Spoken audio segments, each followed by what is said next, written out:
Hello friends, welcome to my YouTube channel KL study. Friends, MP TET वर्ग 2 mains exams के लिए जो हमने साइंस में बायोलॉजी की क्लासेस स्टार्ट की थी, उसी क्रम में ये हमारी नेक्स्ट क्लास रहेगी, क्लास नंबर 48, जिसमें हम पढ़ रहे थे हमारे आनुवंशिकी के मेंडल द्वारा दिए गए नियम। ठीक है, तो मेंडल जी के बारे में आपको सारी चीज़ें बता दी थी।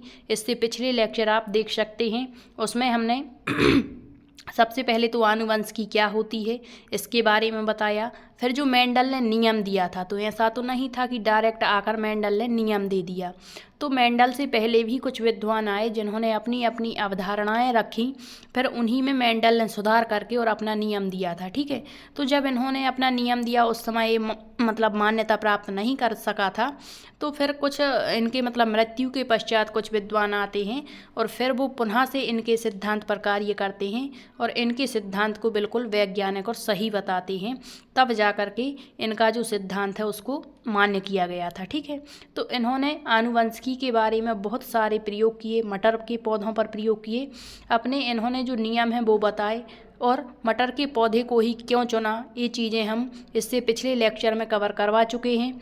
तो आपसे रिक्वेस्ट करेंगे, यदि आप सचमुच में वर्ग 2 मेंस एग्ज़ाम्स की तैयारी कर रहे हैं और उसको क्वालिफाई करना चाहते हैं, तो आप आपको बता दें, जो आपकी पात्रता परीक्षा का सिलेबस है उसके अकॉर्डिंग ही हमने बायोलॉजी की क्लासेस आपकी स्टार्ट की थी। तो आप देख सकते हैं ये 48 क्लास है और बहुत डिटेल से आपको सारी चीज़ें यहाँ पर कवर करवाते हैं। तो जैसे आपका बायोलॉजी का फर्स्ट जो चैप्टर दिया होता है बायोलॉजी में, सजीव जगत। ठीक है, तो सजीव जगत में सारी चीज़ें आपको बताई, जैव उत्पत्ति कैसे होती है, कोशिका क्या कहलाती है, ऊतक क्या होते हैं, इसके बाद जीवों का 5 जगत वर्गीकरण, ठीक है, किसने क्या बताया, सारी चीज़ें आपको कवर करवाई हैं। 5 जगत आपको पढ़ा दिए हैं, पादप जगत का अलग से वर्गीकरण करवाया, जंतु जगत का अलग वर्गीकरण करवा दिया है। तो प्ले लिस्ट बनी है, आप सारी क्लासें देख सकते हैं। ठीक है, ये हमारी क्लास नंबर 48 है। इसमें हम मेंडल के जो 2 नियम बचे हुए थे उनको कवर करेंगे। एक तो मेंडल का पृथक्करण का नियम और दूसरा जो बचा था स्वतंत्र अपव्यूहन का नियम। ठीक है, तो आप देखिए थोड़ा सा, इससे पहले हमने क्या क्या देखा था मेंडल के बारे में। तो जो मेंडल ने यहाँ पर देखिए मटर के पौधे का ही चुनाव क्यों किया था। ठीक है, तो इसके बारे में हमने आपको कुछ फैक्ट बताए थे। इसके बाद मेंडल ने जो मटर के पौधे चुने थे, तो उनमें कुछ लक्षण तो मतलब इन्होंने मान्य बताए थे, लेकिन कुछ लक्षण जो थे विपर्यायी थे। तो विपर्यायी लक्षण डायरेक्ट पूछ लिए जाते हैं, तो इन्होंने 7 विपर्यायी लक्षण बताए हुए थे। ठीक है, जिनमें से कुछ तो लक्षण प्रभावी होकर दिखने लगते हैं और कुछ अप्रभावी रहते हैं। इसके बाद मेंडल के आनुवंशिकी के नियम में 3 नियम इन्होंने दिए थे। तो कभी कभी क्वेश्चन पूछ लेता है कि बताइए मेंडल का कौन सा एक नियम नहीं है। तो ये तीनों नियम आप याद रखेंगे, प्रभाविता का नियम, पृथक्करण का नियम और स्वतंत्र अपव्यूहन का नियम। ठीक है, तो प्रभाविता का नियम आपको बता चुके थे। आज हम देखेंगे हमारा पृथक्करण का नियम। तो देखिए पृथक्करण का नियम क्या होता है।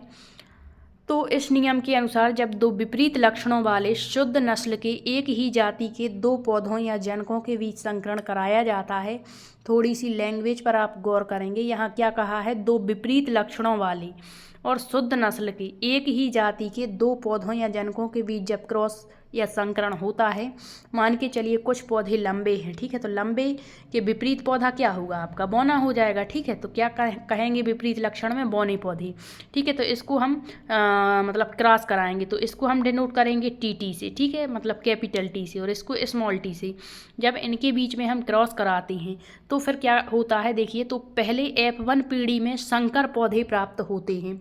अभी आगे आपको बताएंगे, सिर्फ प्रभावी लक्षण को ही प्रकट करेंगे। ठीक है, तो जैसे लंबे पौधे हो गए आपके TT करके और बौने पौधे हो गए स्मॉल t। ठीक है, अब इनमें जब क्रॉस कराया तो क्या हुआ, आपका जो है केवल प्रभावी लक्षण दिखेगा TT। ठीक है, एक यहाँ से प्रभावी होकर के आ गया, एक यहाँ से। ठीक, जो विषम युग्म जी है, कैसा, ये दोनों सम युग्म जी हैं। ठीक है, युग्म के रूप में रहते हैं तो ये सम है, देख रहे हैं ना, एक जैसे ही है। लेकिन यहाँ जो बनता है वो विषम युग्म जी, तो ये F1 पीढ़ी हो जाती है।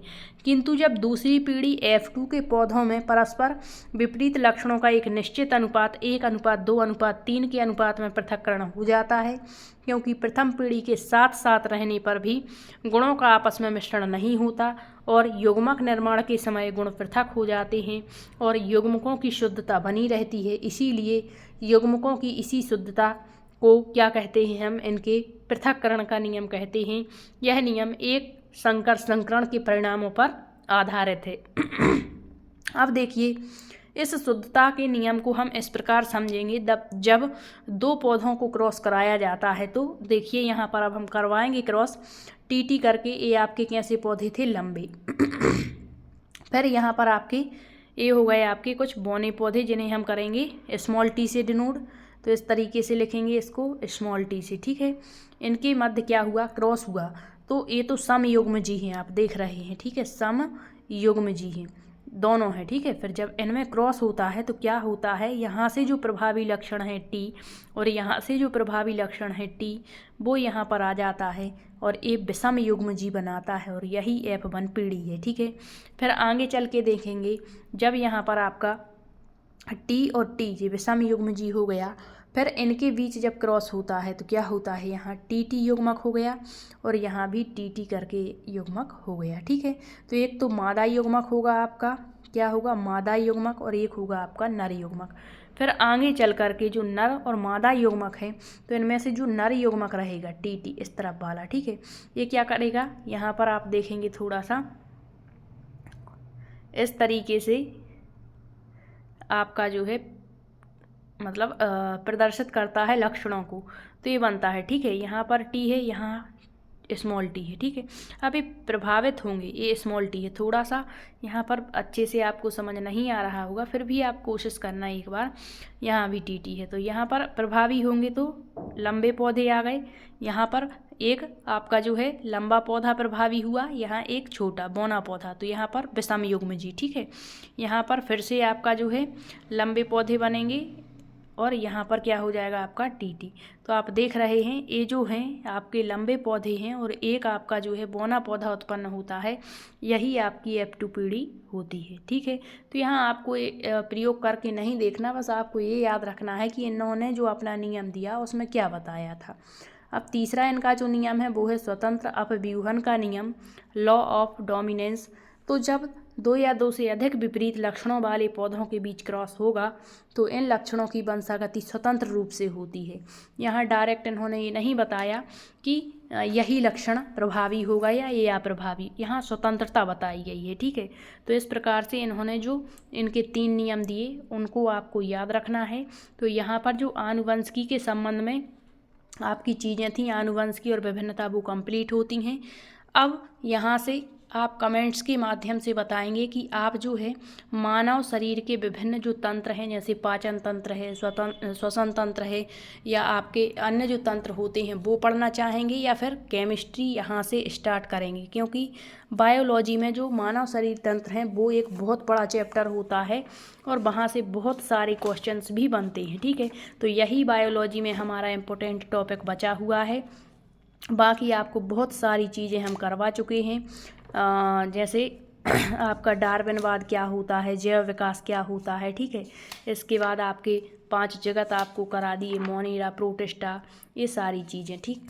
तो आप कमेंट्स के माध्यम से बताएं कि आप फिजिक्स स्टार्ट करना चाहेंगे, केमिस्ट्री, या फिर आपकी जो है अभी बायोलॉजी ही चल लेना, क्योंकि आपका जो नोटिफिकेशन है हो सकता है अब इलेक्शन के बाद ही आए, क्योंकि आप देख रहे हैं अभी बहुत सारी जो भर्तियां हैं उनके रिजल्ट अटके पड़े हैं। तो अभी रिजल्ट आएंगे, ठीक है।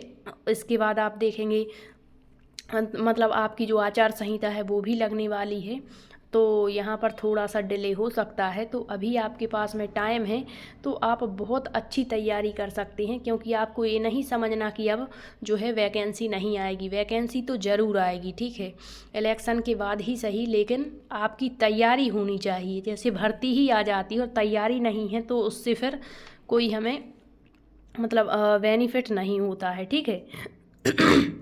तो यहाँ पर अब हमें जो है मानव शरीर के तंत्र पढ़ने हैं, तो कमेंट्स के माध्यम से आप ज़रूर बताइए कि आप मानव शरीर के तंत्र ही स्टार्ट, क्योंकि एक तरफ से जो बायोलॉजी है यदि वो क्लियर हो जाती है आपकी, तो फिर नया जो है आपका सब्जेक्ट स्टार्ट करने में मज़ा भी आता है। ठीक है, और यहाँ पर हम कुछ प्रैक्टिस सेट भी डाले हुए हैं आपके, जैसे जो पात्रता परीक्षा का सिलेबस था सजीव जगत, जैसे कोशिका थी तो कोशिका पर जितने भी क्वेश्चंस बन सकते थे आपको 6-7 प्रैक्टिस सेट के माध्यम से कवर करवा दिए हैं।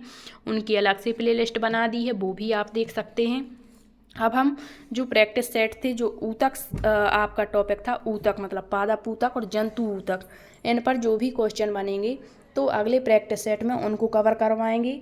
और आपका जो है प्रीवियस ईयर क्वेश्चन पेपर भी हमने एक सेट आपका जो है लिया था, 18 फरवरी का था साइंस का, तो उसके केवल 8-10 क्वेश्चन ही करवाए थे। और यदि आपने देखा होगा तो आपको पता भी होगा कि कितने डिटेल से आपको उसकी चीज़ें बताई थी। वो इसीलिए कि आपका प्रैक्टिस सेट तो क्लियर हो ही, साथ ही उसके इर्द गिर्द जो भी क्वेश्चन बन सकते हैं उनको भी आप कर पाएँ। ठीक है, तो आप अपनी सलाह ज़रूर दें कि आप मतलब जो है केमिस्ट्री, फिजिक्स या बायोलॉजी को ही कंटिन्यू रखना चाहेंगे प्रैक्टिस सेट के साथ। और यदि आपका कोई डाउट भी बनता है तो वो भी आप कमेंट्स के माध्यम से पूछ सकते हैं। ठीक है, और अपनी तैयारी के लिए अधिक से अधिक समय दीजिए। वैकेंसी आएगी, उसका वेट आपको नहीं करना, बस अभी तो आपको तैयारी पर ध्यान देना है। ठीक है, तो मिलते हैं नेक्स्ट सेशन में, तब तक के लिए सभी का बहुत बहुत धन्यवाद।